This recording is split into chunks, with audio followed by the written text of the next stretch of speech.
વિદ્યાર્થી મિત્રો, તમે પેન્ટેડ એપ્લિકેશન ડાઉનલોડ કરી લ્યો. અહીંયા તમને હોમ પેજ ઉપર જ વિકાસના દરેક વિષયનું તમને સોલ્યુશન્સ મળી જશે. લિંક નીચે ડિસ્ક્રિપ્શનમાં આપેલી.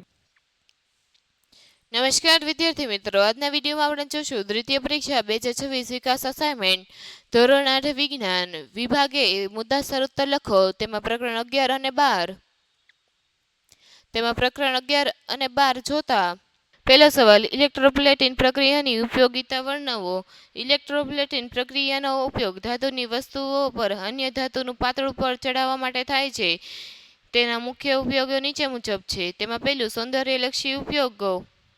ઘરેણાં અને અન્ય સુશોભિત વસ્તુઓ પર ચાંદી કે સોના જેવી મોંઘી ધાતુનું પાતળું સ્તર ચડાવીને તેને આકર્ષક બનાવાય છે. ત્યારબાદ કાટ સામે રક્ષણ. લોખંડની વસ્તુઓ જેવી કે કારના ભાગો, નળ, સાયકલના હેન્ડલો વગેરે પર ક્રોમિયમ અથવા ઝિંકનું પ્લેટિંગ કરીને તેને કાટ લાગવો અટકાવી શકાય છે. યાંત્રિક હેતુઓ. મશીનરીના ભાગો પર પ્લેટિંગ કરીને તેમની સપાટીને સખત બનાવી શકાય છે અથવા ઘસારો ઓછો કરી શકાય છે. ત્યારબાદ વીજળીનું વહન. ઇલેક્ટ્રોનિક્સમાં સર્કિટ બોર્ડ પર તાંબાનું પ્લેટિંગ કરીને વીજળીનું સારું વહન સુનિશ્ચિત કરવામાં આવે છે.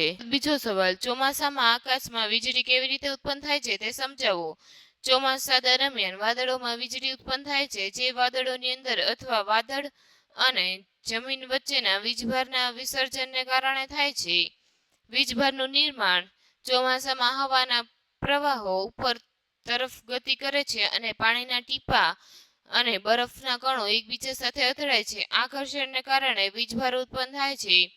વીજભારનું વિભાજન. સામાન્ય રીતે વાદળના ઉપરના ભાગમાં ધન વીજભાર અને નીચેના ભાગમાં ઋણ વીજભાર જમા થાય છે. જમીન પર ધન વીજભાર પ્રેરિત થાય છે. વીજળીનું વિસર્જન. જ્યારે ધન અને ઋણ વીજભાર વચ્ચેનો તફાવત ખૂબ વધી જાય છે ત્યારે હવા, જે સામાન્ય રીતે વીજળી અવાહક છે, તે વીજળીનું વહન કરવા સક્ષમ બને છે. ત્યારબાદ પ્રકાશ અને ધ્વનિ. વીજભારનું ઝડપી વિસર્જન થાય છે, જેના કારણે અત્યંત ગરમી અને પ્રકાશ ઉત્પન્ન થાય છે, જેને આપણે વીજળીના ચમકારા તરીકે જોઈએ છીએ. આ પ્રક્રિયા દરમિયાન ઉત્પન્ન થતા અવાજને આપણે ગર્જના તરીકે સાંભળીએ છીએ. ત્યારબાદ ત્રીજો સવાલ, સિસ્મિક ઝોનમાં રહેતા લોકોએ ભૂકંપ સામે રક્ષણ મેળવે તે માટે શું કરવું જોઈએ? તેનો જવાબ છે, સિસ્મિક ઝોન એટલે ભૂકંપ સંભવિત વિસ્તારમાં રહેતા લોકોએ ભૂકંપ સામે રક્ષણ મેળવવા માટે પૂર્વ તૈયારી અને સાવચેતીના પગલાં લેવા જોઈએ. તેમાં પહેલું, ભૂકંપ દરમિયાન અને તે પહેલા લેવાના પગલાં. મજબૂત બાંધકામ. ઇમારતોનું બાંધકામ ભૂકંપ પ્રતિરોધક હોય તેવી ખાતરી કરવી જોઈએ. સલામત સ્થળોની જાણકારી. ઘરમાં અને બહાર સલામત સ્થળો જેમ કે મજબૂત ટેબલ નીચે અથવા દિવાલના ખૂણામાં ની જાણકારી હોવી જોઈએ. ભારે વસ્તુઓનું સુરક્ષિત સ્થાન. છાજલીઓ પર ભારે વસ્તુ ન રાખવી અને જે વસ્તુઓ પડી શકે તેમ હોય તેને સુરક્ષિત રીતે બાંધી દેવી. કટોકટી કીટ એટલે ખોરાક, પાણી, ફર્સ્ટ એડ બોક્સ, રેડિયો અને ટોર્ચ જેવી આવશ્યક ચીજ વસ્તુઓ ધરાવતી કટોકટી કીટ તૈયાર રાખવી જોઈએ. ભૂકંપ દરમિયાન જો ભૂકંપ આવે તો ડ્રોપ, કવર અને હોલ્ડ એટલે નીચે બેસો, ઢાંકી દો અને પકડી લો, આ નિયમનું પાલન કરવું જોઈએ. બહાર ખુલ્લા મેદાનમાં જવું અને ઇમારતો, વૃક્ષો કે વીજળીના થાંભલાઓથી દૂર રહેવું જોઈએ.